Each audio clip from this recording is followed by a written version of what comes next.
Hello everyone, welcome to study group Pathshala. मैं अभिलाष और आज की क्लास काफ़ी ज़्यादा इंपॉर्टेंट होने वाली है। इसमें हम लोग डिस्कस करेंगे प्रेसी राइटिंग को। और प्रेसी राइटिंग काफ़ी ज़्यादा इंपॉर्टेंट पार्ट है बेसिकली आपके डिस्क्रिप्टिव एग्जाम के लिए, स्पेशली आईबीएससी आईओ के लिए। तो आपको इसको कैसे तैयार करना है, किस तरह से आप बेस्ट तरीके से लिख सकते हो ताकि आप ज़्यादा से ज़्यादा स्कोर कर सको, ये चीज़ें हम लोग यहाँ पर डिस्कस करने वाले हैं। साथ ही साथ यहाँ पर मैं एग्जाम्पल भी आपको बताऊंगा किस तरह से आपको एग्जाम्पल के थ्रू सॉल्व करके मैं यहाँ पर आपको चीज़ें बताने वाला हूँ, तो उससे आपको काफ़ी हेल्प मिलेगी। राइट, तो इस वीडियो को आप एंड तक देखिएगा, काफ़ी कुछ आपको यहाँ पर सीखने को मिलेगा। इसके साथ ही साथ फ्रेंड्स, आप इस डिस्क्रिप्टिव बैच को ज्वाइन कर सकते हो जो IBSC IO टियर 2 के लिए स्पेसिफिकली। और यहाँ पर आपको एसे, प्रेसी और कॉम्प्रीहेंशन तीनों की प्रैक्टिस करा दी जाती है। 60+ आवर्स की यहाँ पर लाइव इंटरेक्टिव क्लासेस होती हैं जिनको आप वॉच कर सकते हो 24/7। आप कभी भी व्हाट्सएप के थ्रू अपने डाउट्स क्लियर कर सकते हैं। और डेली आपको टॉपिक दिया जाता है व्हाट्सएप ग्रुप में लिखने के लिए, और उनको जो आप लिखते हो उनकी कॉपीज को मैं खुद चेक करता हूँ ताकि आपको समझ में आ जाए कि आप क्या गलतियाँ कर रहे हो। राइट, और साथ ही साथ रिकॉर्डेड वीडियोस जो है वो भी आपको 24/7 क्विक रिवीजन कर सकते हो। उनका जितने भी प्रीवियस क्लासेस हैं उन सभी के रिकॉर्डेड वीडियोस आपको मिल जाएंगे इस बैच के अंतर्गत। और गर्ल्स के लिए सेपरेट ग्रुप की सुविधा भी है, तो आप अलग सेपरेट ग्रुप आपको मिल जाएगा। और टियर 2 एग्जाम होने तक जो है ये आपका डिस्क्रिप्टिव बैच चलेगा, तो इस वजह से आप इसको जरूर इनरोल करें। और लिमिटेड सीट्स ही अवेलेबल हैं, इस वजह से बिल्कुल भी वेट ना करें। राइट, और इसके एक्सटेंसिव कोर्स को आप ज्वाइन करने के लिए डिस्क्रिप्शन में आपको लिंक दिया गया है, वहां से जाके आप इसको इनरोल कर सकते हो। और आपको एडिशनल 10% डिस्काउंट भी मिल जाएगा। आपको डिस्काउंट कोड यूज करना है SG10। ये SG10 जो आप यूज करोगे डिस्काउंट कोड, आपको डिस्काउंट भी मिल जाएगा। राइट दोस्तों, तो चलिए शुरू करते हैं आज की क्लास को। Let's start. दोस्तों, प्रेसी राइटिंग काफी ज्यादा इंपॉर्टेंट इसलिए भी है क्योंकि इसमें आपको रीराइट करना पड़ता है। ठीक है, रीराइट करना अपने आप में एक कला है, एक आर्ट है। तो इसको लिखने का तरीका क्या होगा ये समझते हैं। तो इसमें सबसे पहली बात आपको जो ध्यान रखनी है वो है आपको 1/3 पैराग्राफ में इसको चेंज करना होता है। ठीक है, 1/3 पैराग्राफ का मतलब क्या है कि जैसे आपको ओरिजिनल पैराग्राफ जो है, फॉर एग्जाम्पल जो ओरिजिनल पैरा है वो आपको फॉर एग्जाम्पल 300 वर्ड्स में दे दिया गया। ठीक है, तो जब आप इसका प्रेसी लिखोगे तो इसका जो प्रेसी होगा वो कितने वर्ड्स का होगा, 100 वर्ड्स का होगा। ठीक है, 100 वर्ड्स में लिखा जाना चाहिए। 300 वर्ड्स का पैसेज आपको 100 वर्ड्स में लिखना होगा, तो इसी को हम लोग प्रेसी बोलते हैं, प्रेसी राइटिंग बोलते हैं। राइट, तो रीराइट करना ही आपको प्रेसी के अंतर्गत सिखाया जाता है। और किस तरह से आपको लिखना है ये चीजें आपको थोड़ी सी यहाँ पर प्रैक्टिस, जितना ज्यादा आप करोगे उतना अच्छे से आप एग्जाम में भी कर पाओगे। राइट, तो ये सारी चीजें डिपेंड करती है प्रैक्टिस के ऊपर। जितनी ज्यादा प्रैक्टिस होगी उतना ज्यादा आप अच्छे से लिख पाओगे एग्जाम में। राइट, तो पहली चीज आपको समझ में आ गई कि आपको 1/3 शब्दों में जो है, आपको ओरिजिनल जो पैराग्राफ दिया होगा उसको 1/3 शब्दों में इसको लिखना होगा, और वो भी अपनी लैंग्वेज में। राइट, दूसरी सबसे अच्छी बात यह है कि आपको जो लिखना है आपको डेटा कॉपी पेस्ट नहीं करना। ठीक है, कॉपी पेस्ट नहीं करना है, एक चीज ध्यान रखेंगे, कॉपी पेस्ट नहीं करना है। आपको क्या करना है, अपने खुद के शब्दों में लिखना है। जो भी पैसेज है उसमें से आप इंपॉर्टेंट कीवर्ड्स ले सकते हो।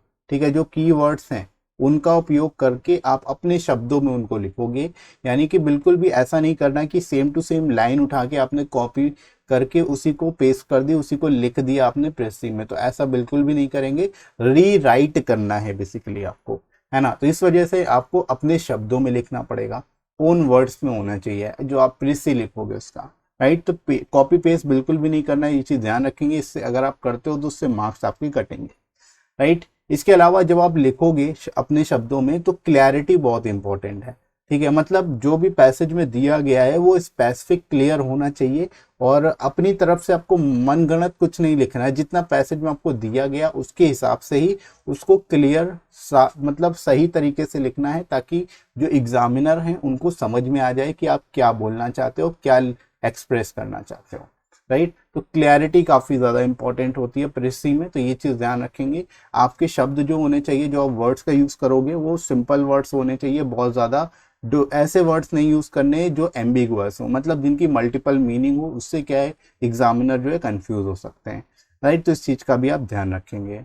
इसके बाद क्या करना है, जब आप लिख रहे हो 1/3 शब्दों में लिख रहे हो, लेकिन वो कंप्लीट होना चाहिए। ठीक है, ऐसा नहीं होना चाहिए कि आप कुछ लाइन जो है छोड़ दो, या पैसेज में कुछ इंपॉर्टेंट सेगमेंट जो है भूल जाओ या छोड़ दो।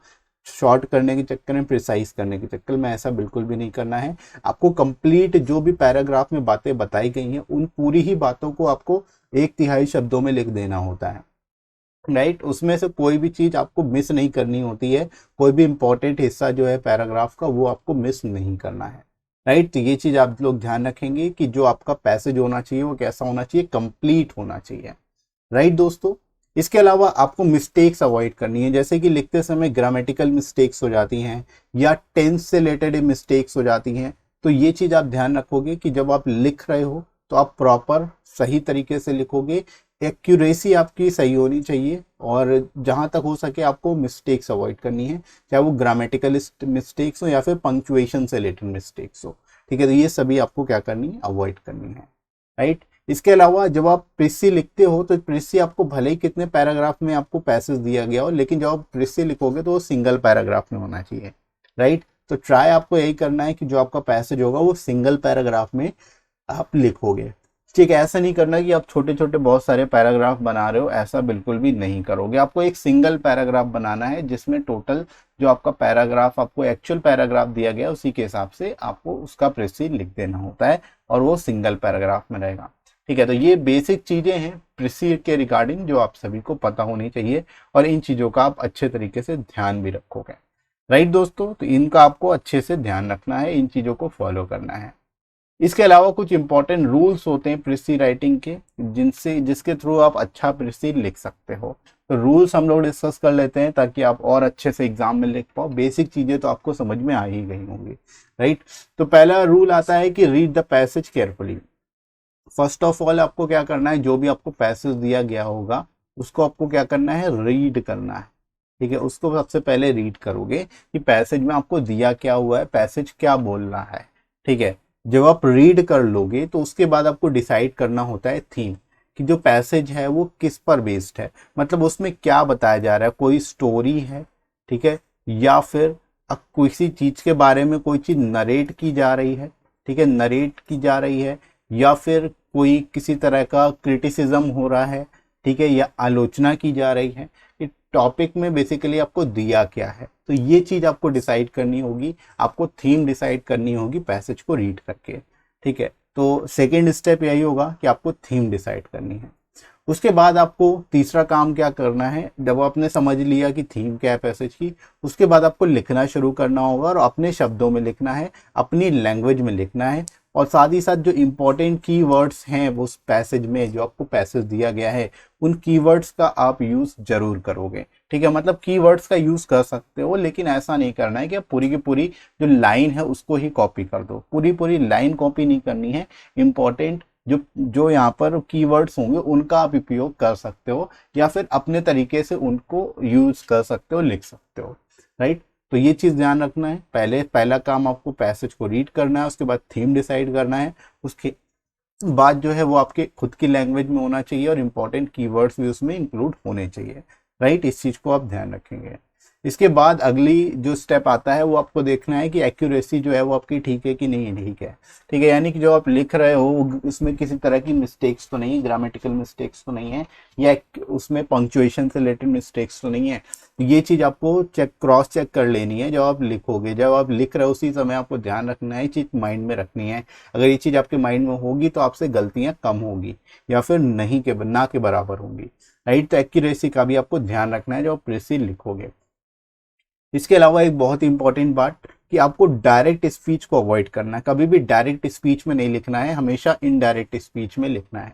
जो भी आपको पैसेज दिया गया है उसको हमेशा आप क्या करोगे, इनडायरेक्ट स्पीच में लिखोगे, डायरेक्ट स्पीच में नहीं लिखोगे, ठीक है। तो ये चीज भी ध्यान रखोगे। ऐसी कई बार गलतियां हो जाती है कि हमें अगर डायरेक्ट स्पीच में कई बार हम लिख के चले जाते हैं जिससे हमारे मार्क्स कट जाते हैं, ठीक है। तो इस चीज का भी आपको ध्यान रखना है, आपको इनडायरेक्ट स्पीच में ही जो टॉपिक है उसको लिखना होगा। इनडायरेक्ट का मतलब आपको अपने तरीके से उसको लिखना है, जैसा बोला गया वैसा नहीं लिखना है, ठीक है। एज इट इज आपको नहीं लिखना है, आपको अपने तरीके से उसको रीराइट करना है, इसको ही इनडायरेक्ट स्पीच बोलता है, राइट। तो इस चीज का भी आप अच्छे तरीके से ध्यान रखोगे, राइट दोस्तों। तो ये कुछ इंपॉर्टेंट रूल्स थे जो आपको पता होने चाहिए। अब हम लोग बात कर लेते हैं एग्जाम्पल की, आपको किस तरह से बेसिकली जो है प्रेसी सॉल्व करना है एग्जाम में, वो हम लोग यहाँ पर डिस्कस करेंगे, ठीक है। अब जैसे यहाँ पर आपको पैसेज दिया गया, ये पूरा पैसेज जो है वो आपका अराउंड 294 वर्ड्स में है। ठीक है, इसका प्रेसी भी हम लोग देखेंगे। तो सबसे पहले हम लोग यहाँ पर रीड करते हैं पैसेज में आपको दिया क्या हुआ है, और मैं आपको एक्सप्लेन करने की भी कोशिश करूंगा कि इस पैसेज में बेसिकली क्या है और क्या आप इससे इन्फर कर सकते हो, राइट। तो यहाँ पर शुरुआत जैसे की गई है, the real implication of equal distribution is that each man shall have wherewithal to supply all his natural needs and no more. For example, if one man has a weak digestion and requires only a quarter of a pound of flour for his bread, and another needs a pound, both should be in the position to satisfy their wants. ठीक है, अब यहाँ पर देखो समझिएगा जरा इस passage को। यहाँ पर बोला जा रहा है कि real implication of equal distribution, यानी जो इक्वल डिस्ट्रीब्यूशन है, समान वितरण है, उसका इम्प्लीकेशन क्या है, उसका प्रभाव क्या है, हर एक व्यक्ति पर कैसे पड़ता है। ठीक है, और जो वेयर विदल होता है, वेयर विदल का मतलब यहाँ पर देखो मैंने अलग से दिया हुआ है ताकि आप समझ पाओ जितने हाईलाइटेड वर्ड्स हैं। वेयर विदल होता है द मनी और the other means needed for a particular purpose, यानी जिसको हम साधन बोलते हैं। ठीक है, रिसोर्सेज जिनको बोल सकते हैं हम लोग। तो मतलब हर एक व्यक्ति के पास कुछ ना कुछ रिसोर्सेज होते हैं ताकि जो उसकी नेचुरल नीड्स हैं उसको वो पूरा कर सके। ठीक है, मतलब जो उसकी ज़रूरतें हैं वो पूरा कर सके, राइट। इतना तो सभी को दिया जाता है, दिया हुआ होता है या सबके पास होता है। फॉर एग्जाम्पल, अगर किसी व्यक्ति का डाइजेशन वीक है, उसको क्वार्टर ऑफ पाउंड की जरूरत है, फ्लोर की जरूरत है, आटे की जरूरत है, क्वार्टर ऑफ पाउंड आटे की जरूरत है अपने खान पान के लिए, ब्रेड के लिए, जबकि अदर व्यक्ति को जो 1 पाउंड आटे की जरूरत है। तो दोनों ही अपनी अपनी जो वांट्स है उनको सेटिस्फाई कर सकते हैं, राइट। इसके बाद देखो, to bring this ideal into being the entire social order has got to be reconstructed, यानी इस चीज को आइडियल बनाने के लिए क्या करना पड़ेगा, इंटायर सोशल ऑर्डर, यानी जो सोशल व्यवस्था है, सामाजिक व्यवस्था है, उसको ही रिकंस्ट्रक्टेड करनी पड़ेगी। इक्वल डिस्ट्रीब्यूशन का मतलब नॉर्मली क्या होता है कि सबको बराबर बराबर बांटना चाहिए, लेकिन यहाँ पर क्या बात हो रही है कि जिसको जितनी नीड है उसके बराबर बराबर सबको बांट दो। जैसे एग्जाम्पल में एक व्यक्ति को केवल क्वार्टर ऑफ पाउंड फ्लोर की जरूरत है जबकि दूसरे को 1 पाउंड फ्लोर की जरूरत है। तो यहाँ पर इक्वल डिस्ट्रीब्यूशन का मतलब क्या होगा कि जिसको क्वार्टर ऑफ पाउंड फ्लोर की जरूरत है उसको उतना ही दिया जाए, और जिसको 1 पाउंड की जरूरत है, 1 पाउंड ऑफ फ्लोर की जरूरत है, उसको 1 पाउंड ऑफ फ्लोर ही दिया जाए। तो ये इक्वल डिस्ट्रीब्यूशन होगा। ठीक है, तो इसी चीज को बोल रहा है कि इस चीज को अगर इंटायर सोशल ऑर्डर को किस रिकंस्ट्रक्ट करना पड़ेगा इस चीज को आइडियल बनाने के लिए, right. A society based on non-violence cannot nurture any other ideal। ठीक है, वो सोसाइटी जो नॉन वायलेंस पे है, नॉन वायलेंस का मतलब क्या है, जहाँ पे हिंसा नहीं है, क्योंकि हिंसा होगी तो जिसको ज्यादा चाहिए तो वो भाई दूसरे से छीन लेगा, है ना, हिंसा करके। तो यहाँ पे नॉन वायलेंस भी एक बताया गया कि जो नॉन वायलेंस सोसाइटी है वहां पर क्या होगा, इस तरह के आइडियाज को नर्चर नहीं किया, इस तरह के ideas can not nurture any other ideal. ठीक है, तो दूसरे अदर किसी भी तरह के आइडियल जो है वो यहाँ पे काम नहीं करेंगे, right. We may not perhaps be able to realise the goal, but we must bear it in mind and work unceasingly to near it. ठीक है, मतलब कहने का है कि we may not perhaps be able to realise the goal, मतलब हमें पता नहीं है कि हमारा गोल क्या है, हमें रियलाइज नहीं है कि हमारा गोल क्या है, लेकिन जो भी हम कर रहे हैं हमें इसको अपने माइंड में रखना है कि हमें अनसीजिंगली मतलब लगातार होता है। ठीक है, यहाँ पर आप देख भी लो, अनसीजिंगली का मतलब होता है विदाउट स्टॉपिंग या फिर कंटिन्यूसली, लगातार। लगातार जो है सीजलेसली जैसे होता है, वैसे अनसीजिंगली क्या मतलब क्या होता है, लगातार किसी काम को मतलब करते रहें, जो भी काम हम कर रहे हैं ताकि हमारा गोल अचीव हो सके, right. To make some extent as we progress towards our goal we shall find contentment and happiness, and to that extent too shall we have contributed towards bringing into being of a non-violent society। ठीक है, यानी कि जब हम इस extent अपने same extent से बढ़ते जाएंगे, हम प्रोग्रेस होते जाएंगे अपने गोल की तरफ, यानी लगातार जो हम मेहनत करते जाएंगे, लगातार हम जो इस चीज को माइंड में रखते हुए वर्क करते जाएंगे, तो उससे क्या होगा, हमारी प्रोग्रेस होगी उस गोल के प्रति, जो भी हमारा गोल है। ठीक है, जिससे क्या है, हम कंटेंटमेंट फील करेंगे। कंटेंटमेंट का मतलब क्या होता है, आत्मसंतुष्टि। ठीक है, यहाँ पर मैं दिखा भी देता हूँ, कंटेंटमेंट का मतलब होता है फीलिंग ऑफ हैप्पी सेटिस्फैक्शन। ठीक है, संतुष्टि या फिर संतोष। ठीक है। तो हम अपने आप में जब हम गोल की तरफ बढ़ते जाएंगे तो हम अपने आप में एक संतुष्टि हमारे अंदर हो जाएगी एंड हैप्पीनेस, और हम खुश भी रहेंगे, हमारे अंदर हैप्पीनेस होगी टू दैट एक्सटेंट, मतलब उस एक्सटेंट तक जो कि जो हमारी नॉन वायलेंस सोसाइटी है उसको इस तरह से ब्रिंग अबाउट, मतलब चीज़ों को कंट्रीब्यूट करती जाएगी हमारी सोसाइटी में, मतलब उस चीज़ का इफेक्ट जो है हमारी सोसाइटी पर भी पड़ेगा। राइट, तो ये यहाँ पर इस तरह से पैसेज में आपको बताया गया है। आगे दोस्तों हम लोग बढ़ते हैं। It is perfectly possible for an individual to adopt this way of life without having to wait for others to do so. यानी कि ये परफेक्टली पॉसिबल है हर एक इंडिविजुअल के लिए कि हम, जैसा कि हमें यहाँ पर बताया गया है, इसी तरह की लाइफ को फॉलो करना चाहिए, ठीक है, अडॉप्ट करना चाहिए, ताकि हम दूसरों का वेट ना करें कि जब दूसरे करेंगे तब हम करें। Right, and if an individual can observe a certain rule of conduct, it follows that a group of individual can do likewise। ठीक है, यानी कि अगर कोई इंडिविजुअल जो है ऑब्जर्व करता है सर्टेन रूल ऑफ कंडक्ट, मतलब कोई किस कैसा आचरण रखता है, उसको अगर एक अच्छे तरीके से कोई कंडक्ट करता है तो उससे क्या होगा कि ये जो ग्रुप ऑफ इंडिविजुअल्स हैं वो भी उसको फॉलो करने लगते हैं। मतलब एक व्यक्ति अगर कोई ऐसा काम करता है तो दूसरे भी उसको फॉलो करेंगे। Right, it is necessary to me to emphasize the fact that no one need wait for anyone else in order to adopt a right course। मतलब सही रास्ते पे चलने के लिए हमें किसी का वेट नहीं करना है, हमें किसी का इंतजार नहीं करना है। Right, men generally hesitate to make a beginning if they feel that the objective cannot be had in its entirely। यानी कि बहुत से लोग हेजिटेट करते हैं इस चीज को लेकर के, रुकते हैं, सोचने लगते हैं कि भाई करें कि ना करें शुरुआत करने से, क्योंकि उन्हें लगता है कि जो ऑब्जेक्टिव है वो पूरी तरह से पूरा नहीं हो पाएगा। Right, such an attitude of mind is in reality a bar to progress. मतलब इस तरह का जो एटीट्यूड है, इस तरह का जो हमारा एटीट्यूड होता है माइंड का, वो ही एक तरह से हमारी प्रोग्रेस में एक बड़ी बाधा बनता है। ठीक है, रियलिटी में वही बड़ी बाधा है। Right, now let us consider how equal distribution can brought about through non violence. ठीक है, अब हम लोग देखते हैं कि कैसे इक्वल डिस्ट्रीब्यूशन जो है लाया जा सकता है नॉन वायलेंस मीन्स के थ्रू। ठीक है, सोसाइटी में the first step towards is for him who has made this ideal part of his belongs to bring about the necessary changes in his personal life. यानी कि first step इसके प्रति क्या होगा कि जो भी व्यक्ति इसको लेकर के आइडियल जो भी मतलब मान रहा है इस चीज को, उसको क्या करना पड़ेगा, जो भी उसकी नेसेसरी चीजें हैं उसमें, जो भी उसकी नेसेसिटीज हैं, जो उसकी पर्सनल लाइफ है उसमें नेसेसरी चेंजेस करने पड़ेंगे।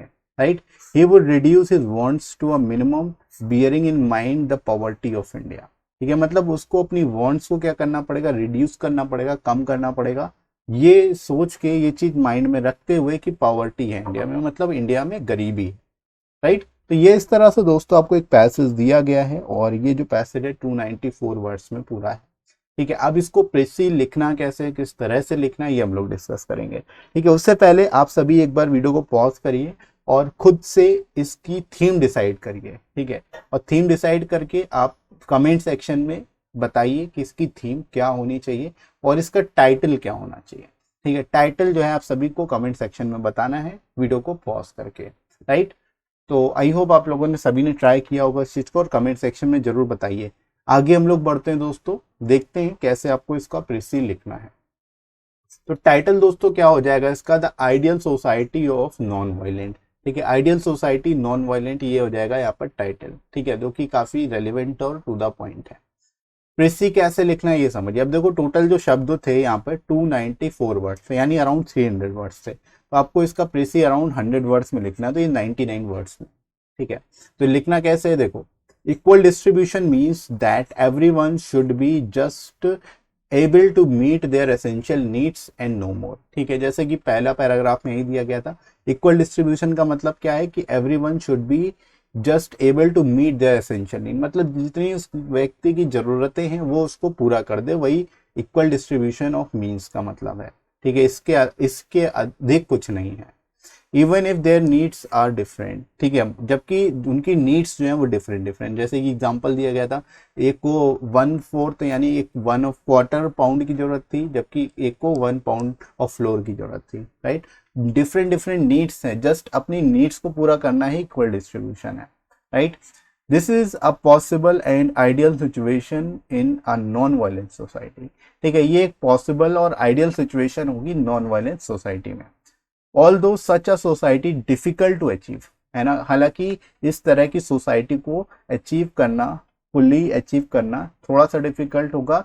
It can result only by transforming our social structures, relations, values and practices. ठीक है, मतलब इसको कैसे किया जा सकता है, कैसे इसमें बदलाव किया जा सकता है, ट्रांसफरिंग अवर सोशल स्ट्रक्चर, जो हमारा सोशल स्ट्रक्चर है उसमें बदलाव लाके रिलेशन, वैल्यूज एंड प्रैक्टिसेस, इन सब में बदलाव लाना पड़ेगा, तभी हम जो है इस थ्योरी को अचीव कर पाएंगे, right. Waiting for others to start before us is not a prerequisite. ठीक है, यानी दूसरे जब कोई काम स्टार्ट करे तब ही हम उस चीज को करें, ऐसा सोचना या इसलिए वेट करना बिल्कुल भी जरूरी नहीं है, प्री रिक्विजिट नहीं है। If one of us changes his behaviour others will follow, यानी अगर हम में से कोई भी अपना बिहेवियर चेंज करता है तो दूसरे उस चीज को क्या करेंगे, फॉलो करेंगे, दूसरे उस चीज को फॉलो करना शुरू कर देंगे, right. The first step toward achieving equal distribution through a non-violent society is to reduce our own personal needs। ठीक है, यानी कि जो हमारा फर्स्ट स्टेप है हमें इक्वल डिस्ट्रीब्यूशन अचीव करने का, वो क्या है नॉन वायलेंट सोसाइटी में, कि हमें अपनी खुद की नीड्स जो है, पर्सनल नीड्स जो है उनको रिड्यूस करने की जरूरत है।